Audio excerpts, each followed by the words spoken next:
You're listening to the Suave Lover podcast with your hosts, Benjamin Ritter and James Amaro. SuaveLover.com, advising gentlemen on the art of romance. Now sit back, relax, and enjoy today's episode. Have you ever bought a girl dinner? I bought my sister dinner. Right. I bought my mom dinner. Yeah. I've bought women that I've been in long-term relationships with dinner. I bought friends dinner. I bought my wife dinner once. Yeah? Yeah. Look how that worked out for me. Did you get sex afterwards? No. You know sex after? No. We were much too full. I don't even have sex after dinner anyways. I think that's unfortunate because you get into the dinner date and you wind up eating. That's the end of your night. You go home or whatever. And it's like, no. What you should do is work up your appetite with the sex and then go out for dinner. More to the point, though, I don't take girls out that I just met to dinner. I don't ever really go to dinner. Oh, fair enough. I'll cook dinner with a girl. Really? I'll go to brunch. Brunch is okay. I just hate the idea. Probably because you spent the night. Again, you work up the appetite. Right. Oh, man, but dinners are expensive. Why would you invest that much money in someone that I don't even know? Well, actually, it brings a good point. You are seducing a girl. You're courting a girl. You're going on a date. What's your price range? Oh, man, first dates or what? What are we talking about? We're talking about first dates, aren't we? We're talking about you've met a girl, and you met this girl maybe at work. Maybe you went out into a club and a bar. You met her. You have arranged to see each other. So now, just to be clear, she likes you. She's agreed to go on your date. I don't have to convince her to go with me by taking her to a really fancy restaurant, do I? Yep. Hopefully you're not trying to sell her on your personhood. You're trying to find out something about her and mutually. And let's say in our little scenario here that you have decided to invite her out, not the other way around. Okay, and a general rule, if I invite somebody out, it's my responsibility to pay for whatever we do. Mm-hmm. It's also my responsibility to choose where to go. Mm-hmm. And so if I choose Elena or True, one of the most expensive restaurants in Chicago, that's on me. Yeah. And I don't know this person very well. I think now a fair amount is $50 total. Yeah, I think so. I think that seems like about right. And by the way, $50, yes, not 4. I mean, at some point you're going to want to go to the kind of place where you don't feel like it's grungy. Even if you're going to a dive bar, don't feel like you're so cash constrained that you're not going to buy the girl a drink. Side note, what if you really like going to expensive places? And you have the funds. Oh, indeed. There are people who have plenty of money. Just let's get the strategy clear, because you, sir, dear listener, may be a millionaire. Let me make this clear. If you are going to indicate to the girl that you are a millionaire, she will want the money, not the company. So what'll happen is you will defeat yourself if you extravagantly try to court or try to seduce a girl on the first date. You know what I mean? Expensive activities can be done in relationships because Sure. you are trying to, well, the person's already invested in you. Right. You've already invested in them, and you're trying to almost do like an act of kindness. You're not just dropping $1,000 on a vacation for a random person. You're doing it for your significant other who you are planning things with, who has done things for you. But on a first date, first 3 dates, you don't even know this person. Will you walk up to a homeless guy and throw him $100? Well, if you are, what you're doing is you're flashing. And so somebody who is trying to demonstrate their wealth or conspicuously consume something is going to come across as attention-seeking rather than attractive to a typical girl, unless you happen to meet that club-going narcissist who absolutely loves being extravagantly funded, in which case, may I suggest, you're not going to have sex with her on the 10th date, so you might as well not worry about it. Well, you may have sex with her, but she really is just in it for your money. Yeah, I wasn't going to go out with this guy, but he's taking me to the Trump. Yeah, exactly. How many girls do I know? I wasn't going to go out with this guy, but he invited me to the Hawks game. Oh, right. I mean, you can convince someone to go out with you because of your plans. Indeed. But you don't want to do that because you're not building attraction whatsoever. You're buying her time basically. There's very little difference between a prostitute and this person that you're spending a couple $1,000s on. Sure, even $100 is a lot. No, sure. I mean, an escort's $400, a good one in Chicago, so you might as well just cut to the chase. Why waste your time and money? Right. Why even go to the dinner? Right. How to Start a Kinky Relationship by James Amaro is the definitive guide to successful alternative romantic relationships. The book has been called 50 Shades of Grey for Real People.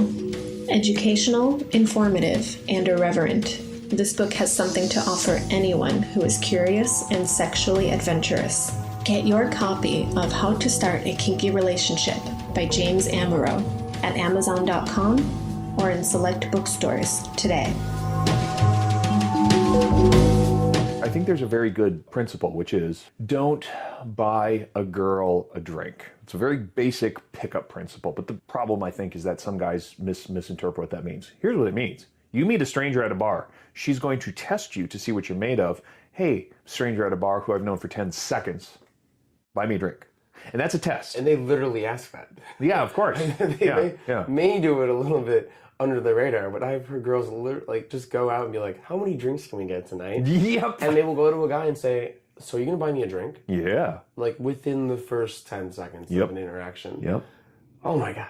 That's unfortunately not going to get you anywhere. So the idea of not buying a girl a drink doesn't apply to a date. It applies to random strangers in a bar. So keep that in mind. Now, if you're talking to someone for a few hours.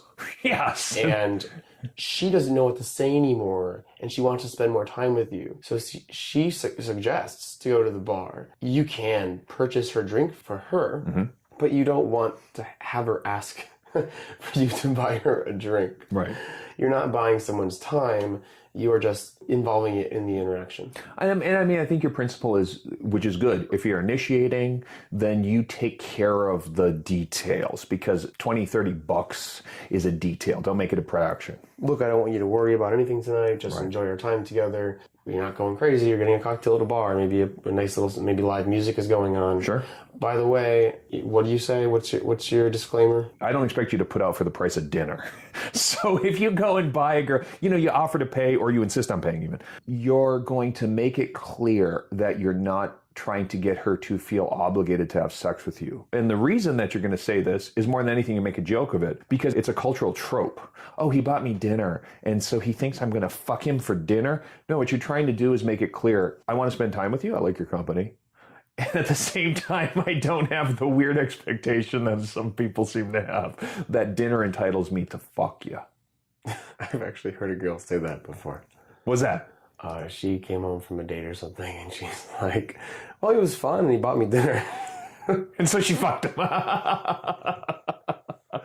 Yeah. Well, it's not to say that they won't, but here's what I think is you certainly want them to do it of their own free will, not because they have some weird guilt obligation hanging over them. Yeah.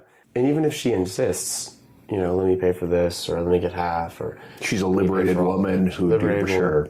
Just stating that, and there are some instances where if she's literally fighting over the check with you, just let it go. Yeah, that's right. It doesn't need to be a power trip that you're going to write, sure. It's not even chivalrous. It's not being a gentleman. It's just being, in my mind, a man. I think so. Displaying, and you're just taking control of a situation that you created that you're responsible for. Yeah, right. And anytime it kind of gets out of hand, like she starts ordering shots and drinks, and you may find yourself in the bummer situation like the girl I dated the year before I dated her. Boy, she wanted revenge on her boyfriend who had been not satisfying her. So for her birthday, he goes, babe, I got the tab. And he put it on the bar at Bodie or whatever the bar was. Oh, that's yeah. And he put it on the counter, and she proceeded to ring up $10,000 worth of a champagne tab, basically soaking her friends, because at that point it was his money and she didn't care. Don't be that guy. It basically just don't let someone take advantage of you. Sure, I see it all the time in the bars that I work at. Sure. We have servers. I've seen servers that just they see money, and it's like activate, superpowers activate. And they just drain them, and like there's literally no regard for just like there's no respect or honor. Like he literally doesn't care how much money I spend, so I'm going to spend as much money as I can. Unbelievable and cool. So that's the girl that you're with at the moment. Just try to avoid it, right? So just watch out for that on the first date. You usually can tell. Yeah. Or watch out within the first year of the relationship in the case of this poor guy. Man, that's harsh. Yeah. Well, he learned his lesson.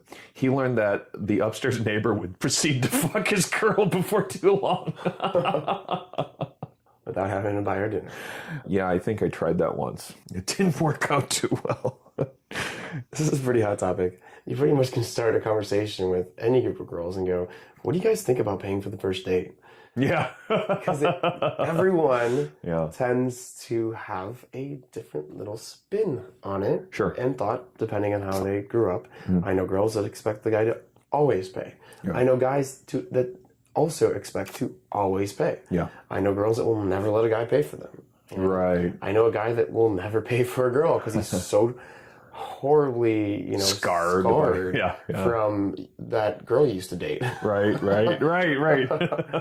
And it's funny because they found the top predictor of divorce in marriages are arguments over money, financial arguments. It's not kids, it's not religion, it's not politics, it's money.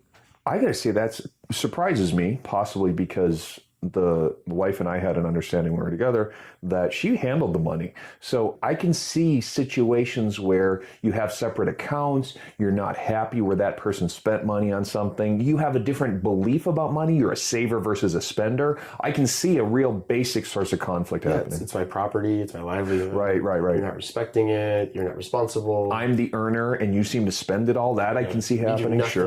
Sure. Very, very asymmetric. Sure. And very personal. Very personal, man. You can develop a large amount of resent towards someone that owes you money. Steals from you. Right. It's actually a good way to screen the girls that you meet, guys. Go up on dates. Go to girls already on dates. You know they're date material. Yeah. Right? But at the places that you want to take a girl to, so not too expensive. Yeah, maybe especially in conversation, small talk. So what brings you guys out tonight? It's our 3rd wedding anniversary. Great, we need to stay in Great, you want to go on a date tomorrow night? Because it looks like you don't have an alignment about the way money works, and this ain't gonna last, I predict. Oh no, just wait for them to start arguing about the check. Awesome, that you swoop in and just take the pretty ones. That's horrible. That's really horrible. You have been listening to the Suave Lover podcast. Visit suavelover.com to become the kind of man that women crave.